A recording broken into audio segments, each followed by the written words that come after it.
Okay, go. Okay.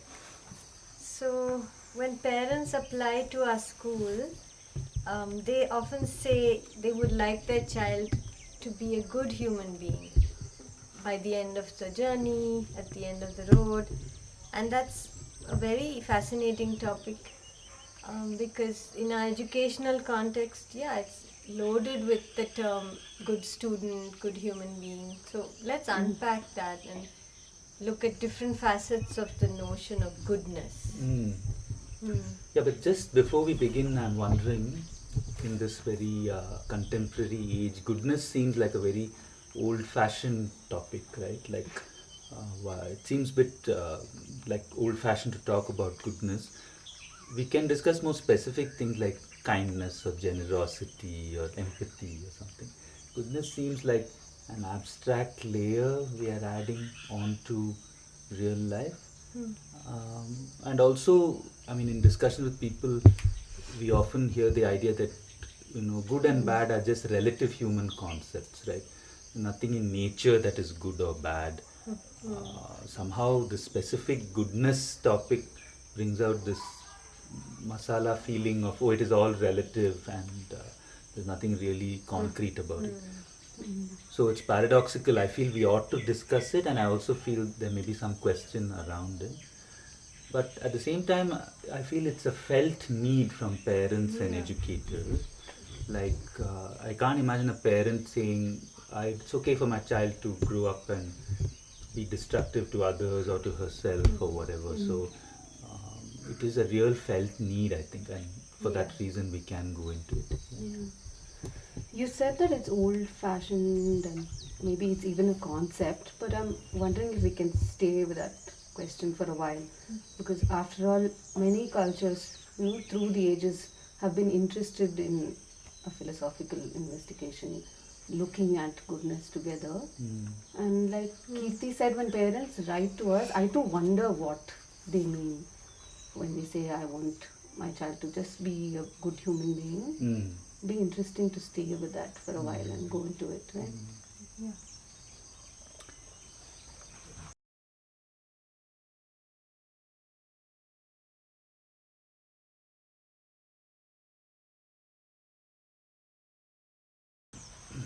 So one thing might be when parents or even educators say good human being, they might mean we want the child to have the right values, like they want to be respectful to elders, or be hardworking, be polite, be honest. And this has to do with the sense of social morality that we are all growing up with. So that could be one place to start. Yeah. Also, like a good political citizen. So, in your country, you are a critical thinker. You have liberal views. You're a responsible citizen. It would Mm. also add that layer, no? Mm. Yeah. Yeah. Or being successful, being respectable in society, or having the feeling of giving back to society. Hmm. And I'm just thinking, even in our school, we may all have a certain picture of what a good CFL student is, right? Somebody who's looking out for the others and not just themselves, who's participating in community tasks involved in the community, being responsible. And all of these may be in some way tied to certain values that we hold as a group. So, as we're going around, we're listing properties and habits of goodness, right? So, I'm just wondering, can we ask ourselves if goodness lies elsewhere and not just in behavioral performance, in a Mm. sense that it's just a picture or a list of actions, no? I Yeah. think I understand, but can you go more into it and say what you mean? Yeah. Um, yeah, so is goodness just about cultivating properties, Mm. or could it be more of an attitude or a response to the world around me? And it's ongoing. On a daily basis, I do need to take into account someone else's motivations, feelings, and then Mm. my own, and respond to it in a situation or a incident. So is it more like a process, ongoing process, like a verb almost, not a noun as a fixed entity of goodness to try to achieve? So, I mean, we're all watching how people are motivated by similar feelings and thoughts, right? So, taking all that into account and understanding why someone did what they did, then responding to that, that feels more like an appropriate response, or maybe even good in a sense. And actually, in that sense, we can't predict how my action will be. So it's not fixed actually, right? It's not a list of qualities. It could be what I do, or how I respond.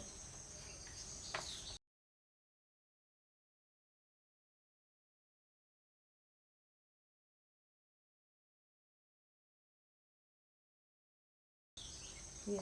So, Keerthi, you're saying that if one is alert to what's happening inside us in some ways and paying attention to what's happening around us, Yeah. uh, then the actions that emerge out of that, or all that unfolds out of that, may be a way of responding to life. Is that what you're saying? It's also an awareness of my conditioning. That's what I mean, I think. Yeah. That I'm, yeah. So, So again, I'm not looking wondering- at the outward only, but an awareness of my conditioning and then responding to life. That's what, yeah. Yeah. So I'm wondering, what if instead of wanting to be good, it feels like we're adding another layer to something. So instead of doing that, I'm wondering if we just look at what's happening within us and stay with that. Is that of value?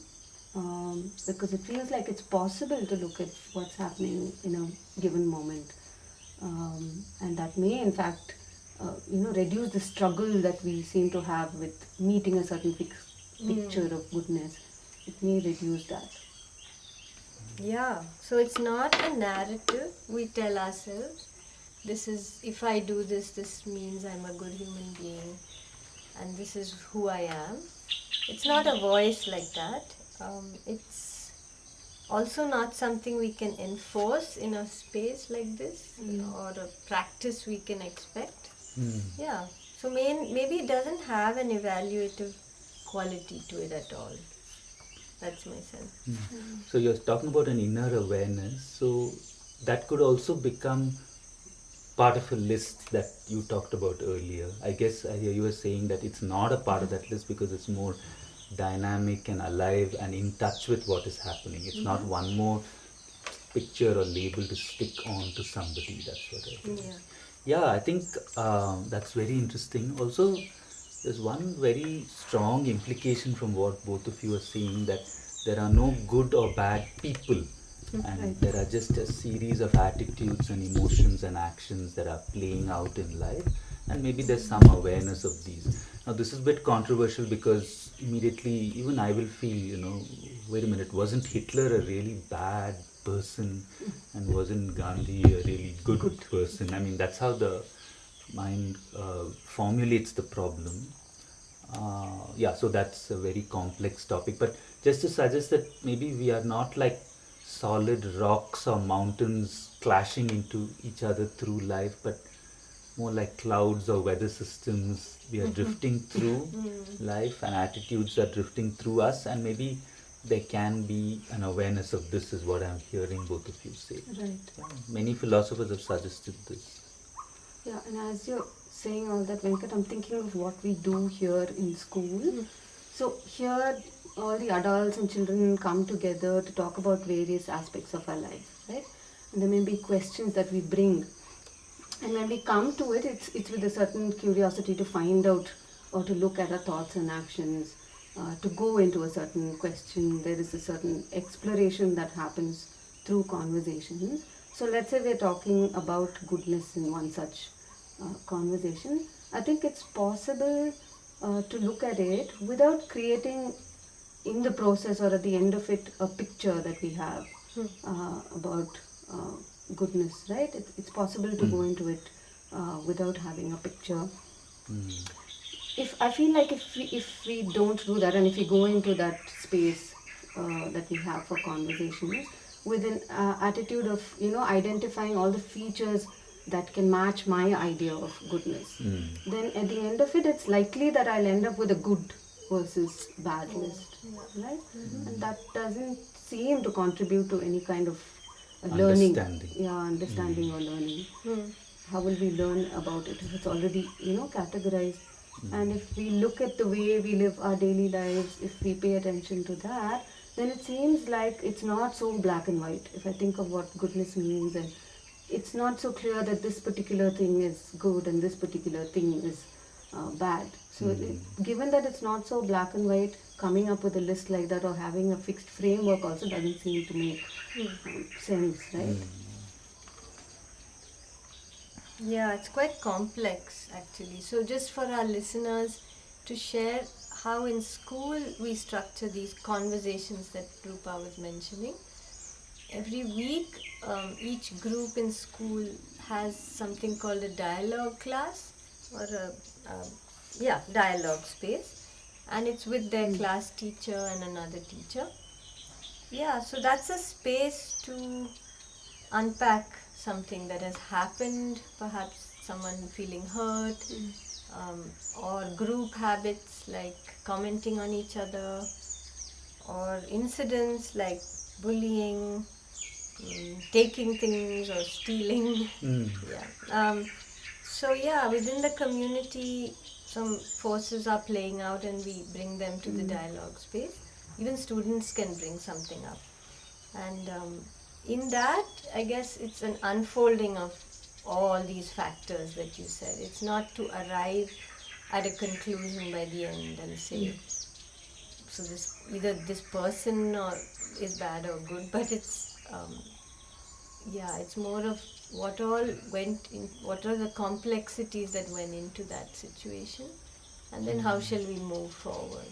In fact, yeah, so recently this topic of commenting on others, the need to judge others constantly, that came up from a student, and from that, the next question was, what pushes each of us to comment and judge others? And it, yeah, slowly exposed our motivations, our fears, actually what's behind those comments. So yeah, exploration shows the depth from which we are acting every day, and it's a kind of an understanding that unfolds rather than arriving at a punishment or a conclusion of um, what to consequent in a way. So yeah.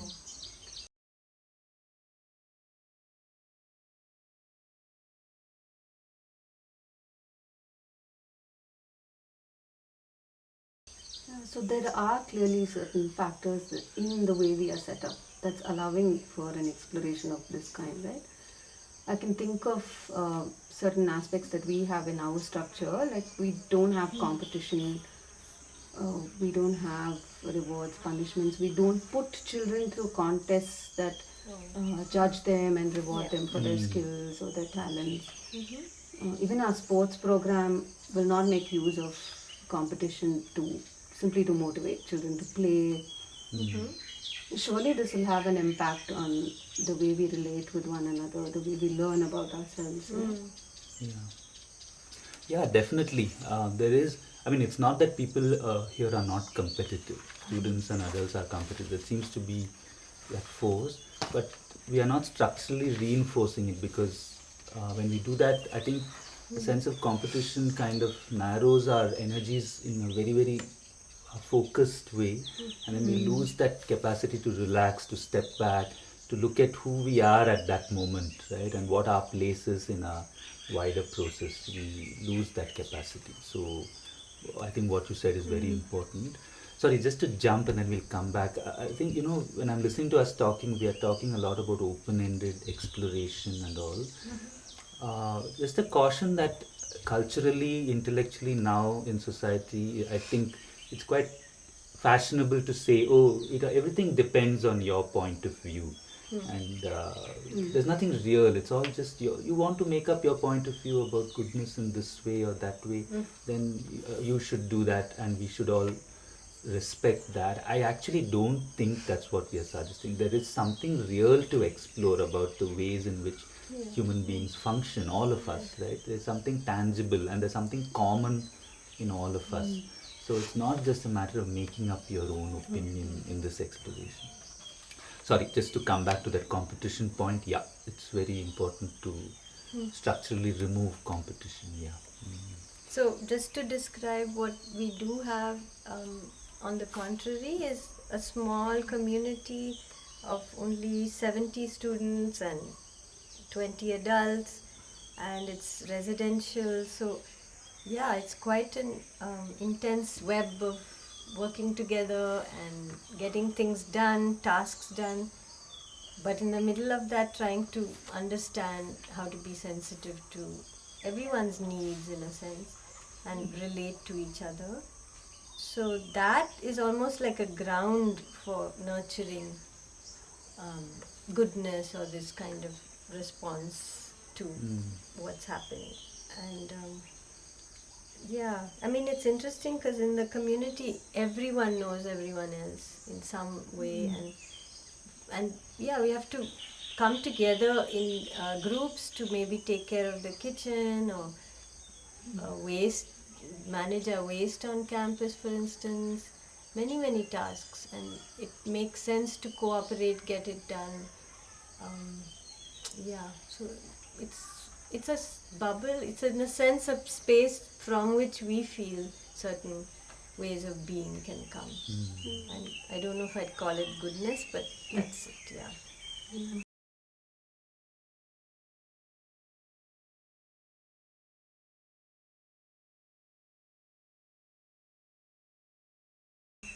So it's true, Keerthi, that in a small community like ours, we need to all work cooperatively so that we can function well, live together.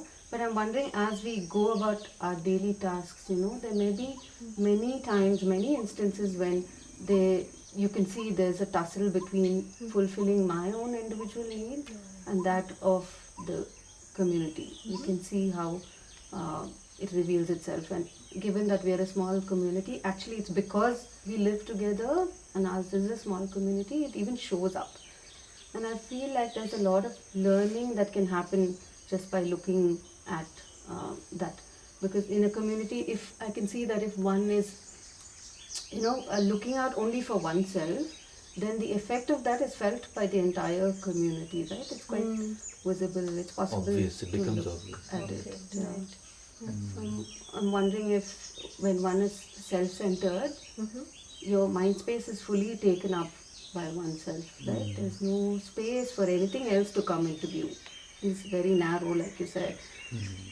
There's possibly no glimpse into the vastness that exists or the relatedness that exists between us, right? There's no space for that. Seems to block some kind of awareness, and what we talked about just now about responding in the moment may not be possible if it's blocking that kind of awareness, right? Now that can't actually become another goal that we're going after, that now one needs to be not self-centered. But I am curious about what happens when we preserve this energy of just looking, just observing what's unfolding. No, it's a very vast and, like you said, wonderful question what you're asking. Can we human beings look at our self-centeredness? It also has a very sad and sorrowful underside, because society is based on the idea that we should all look out for ourselves, and if not ourselves, then we identify with the group and then we push for the aims of that group. And of course there are social groups that are suffering tremendously and going through all kinds of oppression, and then to say no, you must not push for your aims, I mean, that feels like terrible. But at the same time, there is something interesting in this whole question that you're opening up, that society as it is structured today, maybe because many people and groups are just pushing and we are not able to see something bigger about relatedness, like you're saying. Yeah, just to add, I feel like if each individual and each social group, if each of us is going after a certain ambition, going after success, and we know that success is defined in certain ways now, right? It's to do with wealth or status or the power that you hold. It's actually, we shouldn't be surprised that there's conflict So much, in yeah. the world. In fact, it may be at the root of much of the social arrangements that are in place now. It may have resulted in the kind of oppression we see or the disharmony that we see in society, right? But yeah, so what else is there to drive us though? I mean, I'm just thinking aloud that if I'm not self centered, how will I achieve what I need, what I want in life? How will the group achieve what it needs? And yeah, that drive may just disappear, no, if I'm not self centered. And then I may become fearful of being a failure or just collapsing. So what else should I have? I mean, I'm just thinking it's a natural force, self-centeredness.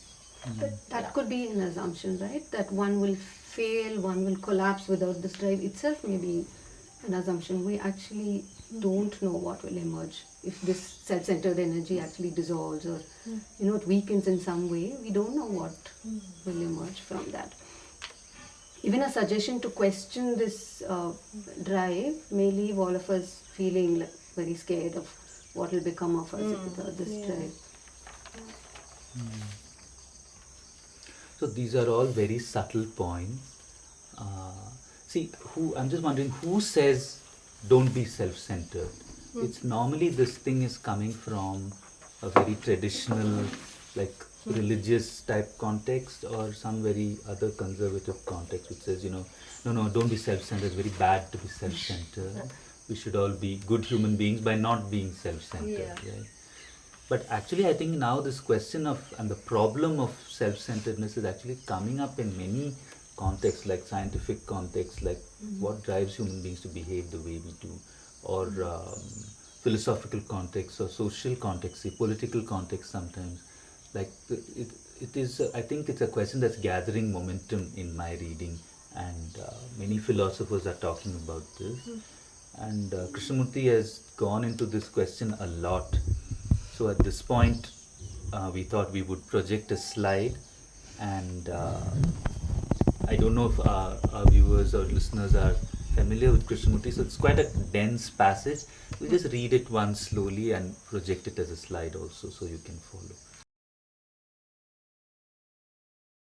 So the mind is ever seeking experience, and that experience hardens into a center. And from this center we act. We live and have our being in this center, in this accumulated, hardened experience of the past. And is it possible to live without forming this center of experience and sensation? Because it seems to me that life will then have a significance quite different from that which we now give it. So, is it possible to live in this world without forming this center? I think it is possible only when there is a full awareness of life, an awareness in which there is no motive or choice but simple observation. I think you will find, if you will experiment with this and think about it a little deeply, that such awareness does not form a center around which experience and the reactions to experience can accumulate. Then the mind becomes astonishingly alive, creative. I think this is what most of us are really seeking, a state in which there is no conflict, a state of peace and serenity of mind. But this is not possible so long as the mind is the instrument of sensation and is ever demanding further sensation.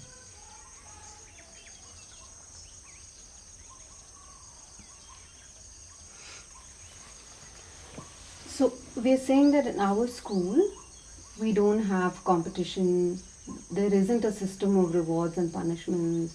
There's a lot of space for talking things, to have dialogues, opportunities to raise questions, and these are all sensible practices in an educational environment. But still, there is no promise of a good human being, right? It's not like you take a child through this journey and at the end of it, there is this good human being. Product. Yeah. And all these processes, they're not like a prescription that can assure us of that goodness. So maybe what these structures do is to just help us unpack notions that we have of goodness, or even examine the framework that we have. Yeah. So actually going back to the parents who would like a good human being at the end of the road, it seemed like a simple ask, no? But there's so much we've had to explore and can keep exploring. Yeah. Okay. Thank you all for Thank a you. nice conversation. Thank you.